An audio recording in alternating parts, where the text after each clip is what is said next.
сананы оятатын, жүректі дамытатын, өмірге бағыт бағдар беретін тегін сабақ көргіңіз келе ме? Онда осы видеоның соңына дейін көріңіз, маған тіркеліп алыңыз, мен жоғалтып алмау үшін. Құранда Бақара сүресінде айтылған жүрекке мөр. Алла кейбір адамдардың жүрегіне мөр басады екен.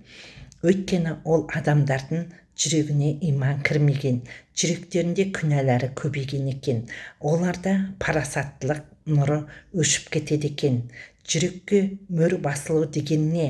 Ақиқатты көрсе де қабылдай алмайды. Дұрыс пен бұрысты ажырата алмайды. Насихат әсер етпейтін деңгейге жетеді. Жақсылыққа ықыласы болмайды екен. Бұл рухани соқырлық. Егер рухани баю, табыс туралы тегін сабақ алғыңыз келсе, онда менің осы комментарийға тегін сабақ деп жаза кетіңіз. Немесе менің жекеме өз WhatsApp номеріңізді қалдырсаңыз болады. Мен тегін сабақ болатын группаға қосатын боламын.